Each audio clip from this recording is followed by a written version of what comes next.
G'day, welcome back. I'm just doing some editing on Phil and I's next episode, which is when we went down to Gundagai recently and had a look at the Gundagai jail and also their museum. So we had a look at a few other things while we were there, so sit back, have a look and see if you enjoy this. 'Cause we are one,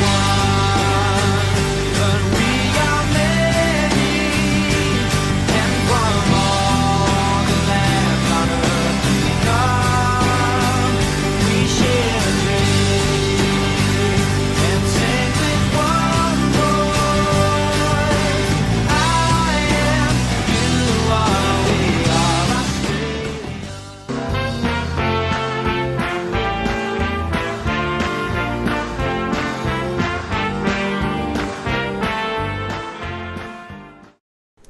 Welcome to Gundagai. Gundagai is located about 390 kilometres southwest of Sydney, travelling on the Hume Highway.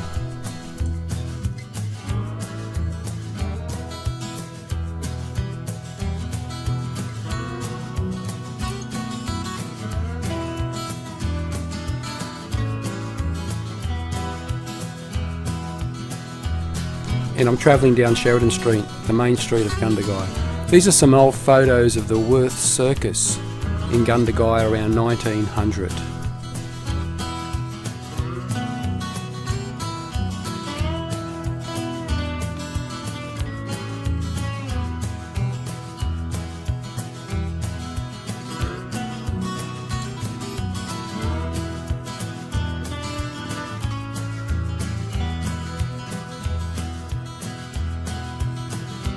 And off to the right we have the famous Niagara Cafe. It was opened in 1916 by the Patrician family.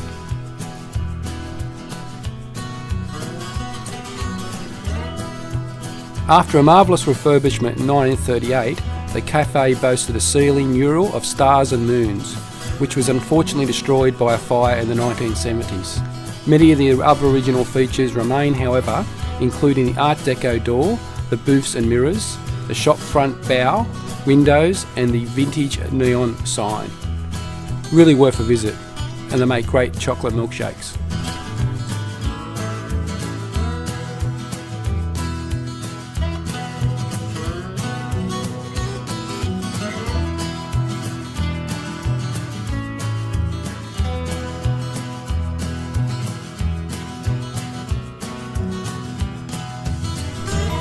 We're now making our way down to Gundagai's historic bridges.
Gundagai is dominated by 4 bridges spanning the Murrumbidgee Flats: the historic Prince Alfred Bridge, the Timber Railway Bridge.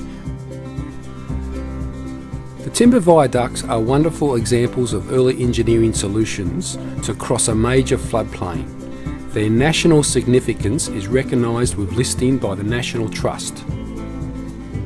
They are a spectacular lattice work of wooden trusses spanning the floodplains and river. The Prince Alfred Bridge was built in 1866, the first major crossing spanning the Murrumbidgee River. It formed part of the Hume Highway until it was replaced by the Sheehan Bridge built in 1976. The Prince Alfred Bridge is the longest timber viaduct in Australia and has been classified by the National Trust as a structure whose preservation is essential to Australia's heritage. The other famous bridge is the railway bridge, which was completed in 1902. The viaduct is 819 metres long.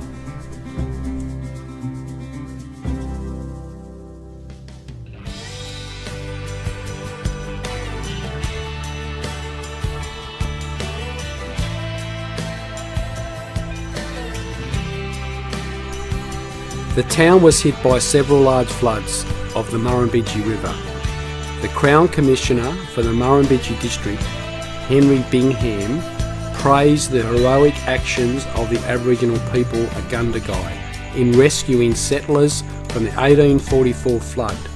Bingham also requested a reward for local Aboriginal people.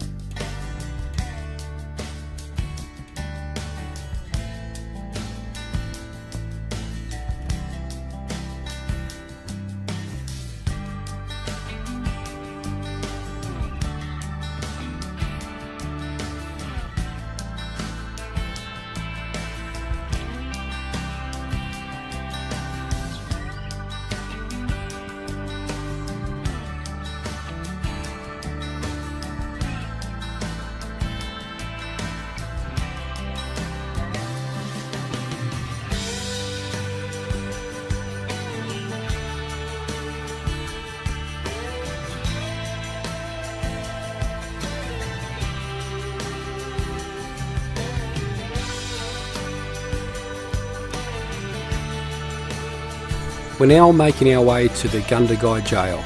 First of all, we have to stop off at the Visitor Information Centre to collect the keys. The jail housed the famous bushranger, Captain Moonlight.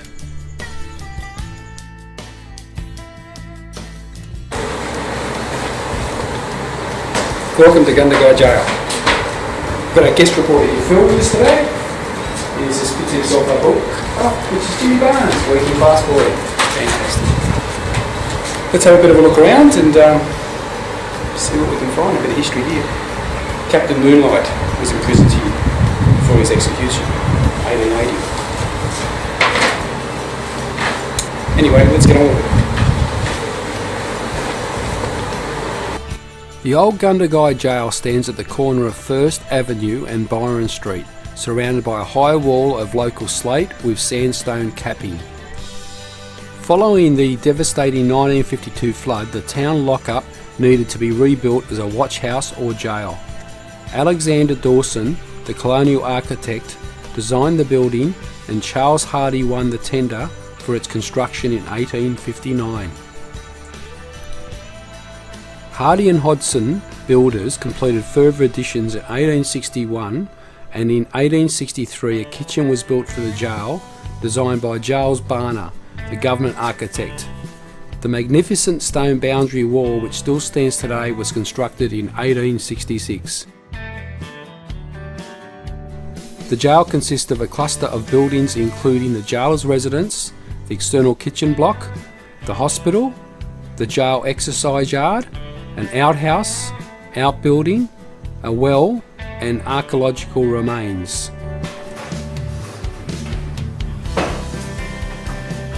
These are the isolation cells, Phil. What's that feel like? We've got a bit of a noise up here. To cell. The little inspection cover. Oh God!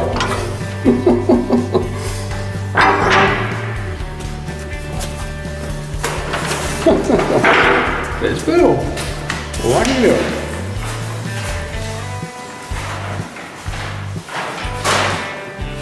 Only bread and water for you tonight, Phil. Yeah.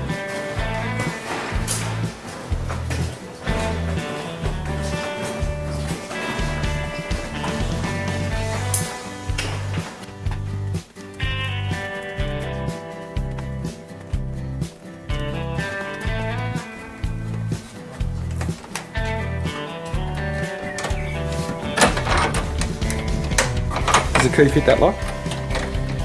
Right above it, the lock. Oh, definitely. See that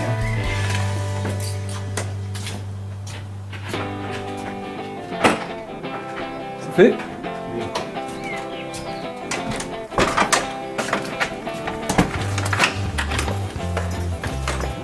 Is the residence superintendent or something, probably? That's just goes anyway. Oh, There's another key in. it's the laundry.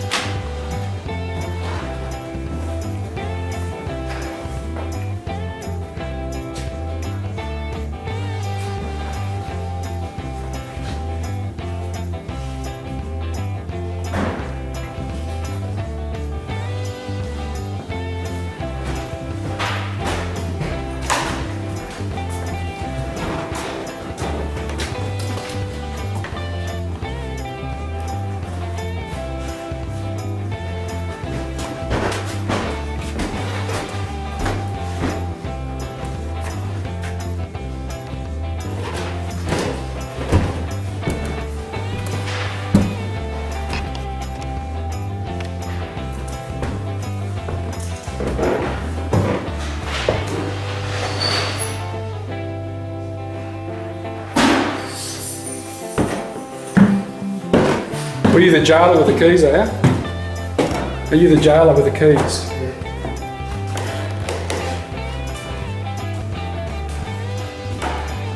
These old fireplaces would have been cold here in the winter time. What do you got down there?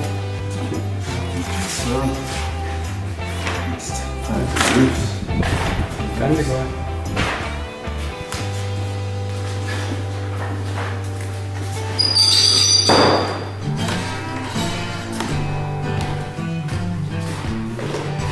What's all that stuff? Oh, bloody bees. Beehive in there somewhere. That's it. Beehive somewhere. Oh God. It's like the reckoning of the bees.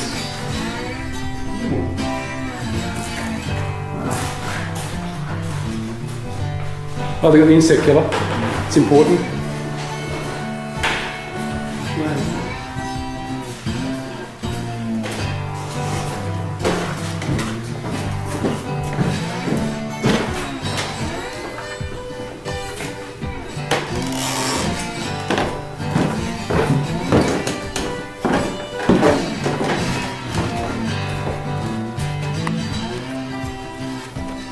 It might have been the whole solitude. It's got the vents on the side. Probably was, you know. They just moved it across. The two have been shut. What are they, dogs? Are they guard dogs? There's a rabbit.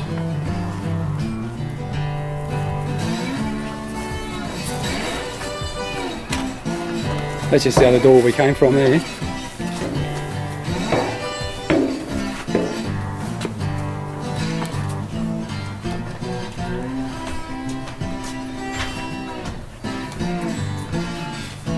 Utilities block, kitchen, storeroom, warehouse, 1863. Phil's got all the keys. Switch out for the ghost, Phil. Oh, this is the book. Old Goblin Shop. The old kitchen. We use that fireplace to cook a lot of things.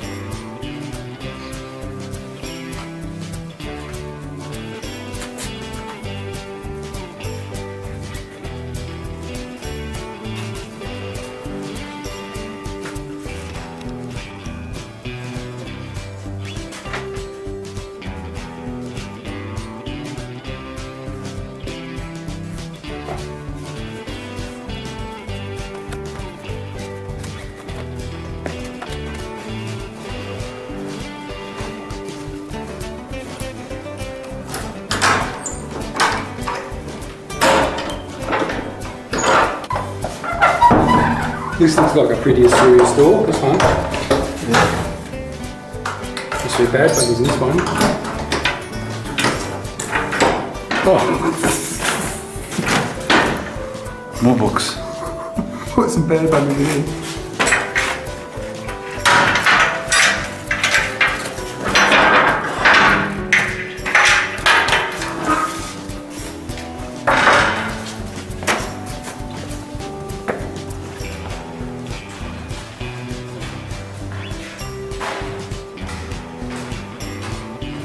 Ah, Captain Moonlight.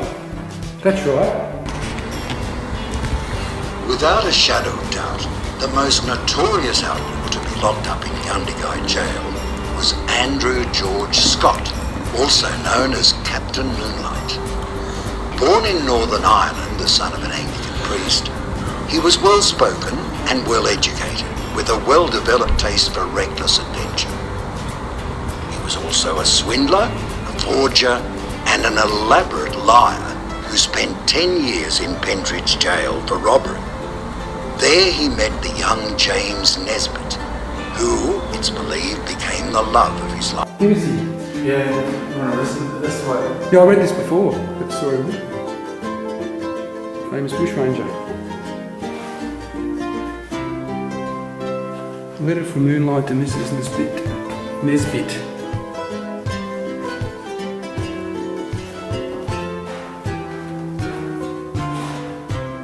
Slow that down to read it.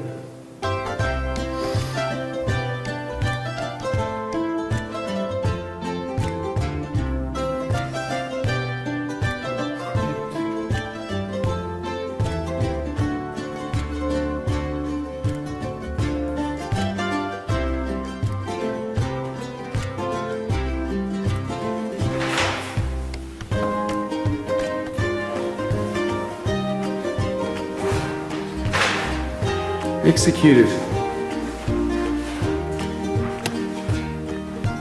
12th of January 1880.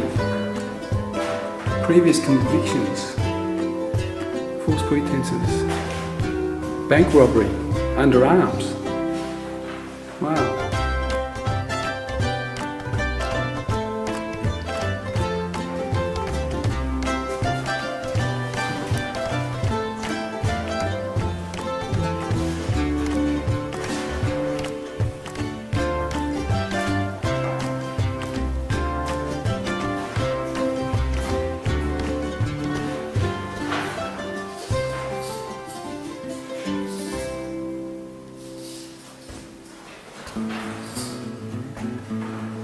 Andrew Scott, Captain Moonlight.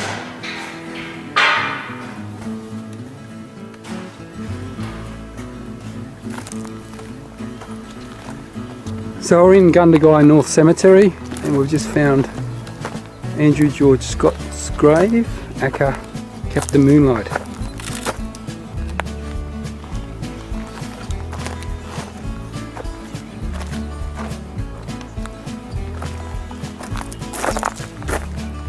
It's isolated right at the back of the cemetery.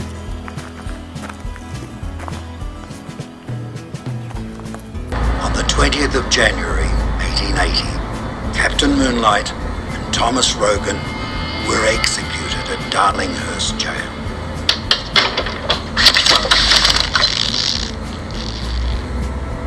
Despite Captain Moonlight's request to be buried alongside James Nesbitt, his young companion, he was buried in an unmarked grave in Sydney's sprawling Rookwood Cemetery. 115 years later, his dying wish was honoured by two Gundagai women. They arranged to remove his remains to North Gundagai General Cemetery, where he was reburied.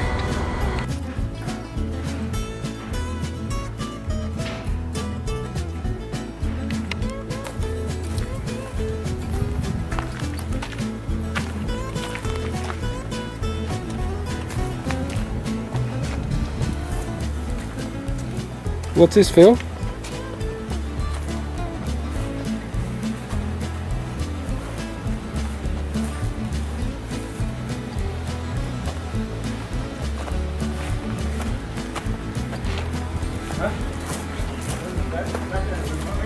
No.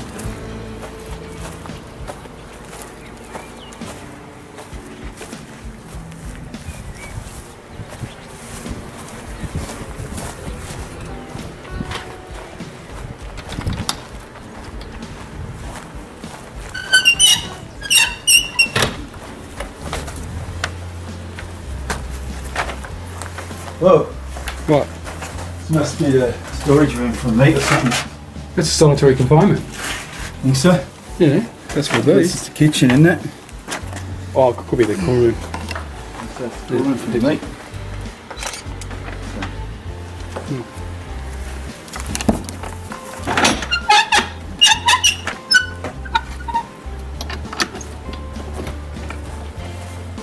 that it?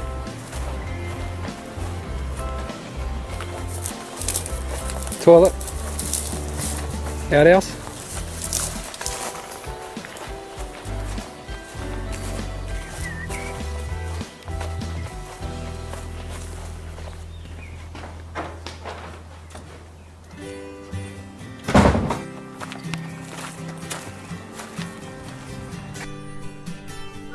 The Gundagai Museum opened in 1968 and has a lot of great artefacts. Well worth a visit.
To the left. Let's go in there.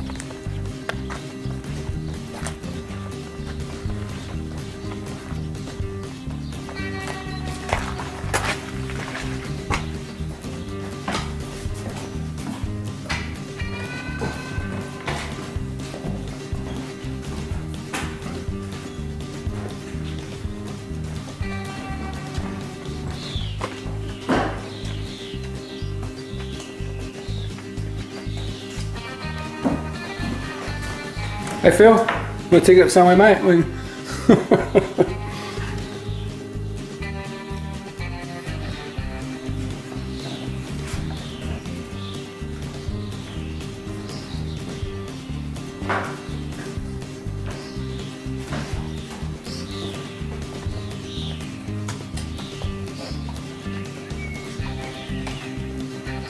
Go in there.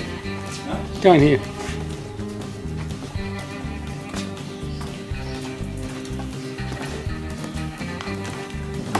See how beautiful? Look, old PTC.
Well, we hope you enjoyed that. Come back and see us next time. Hooroo!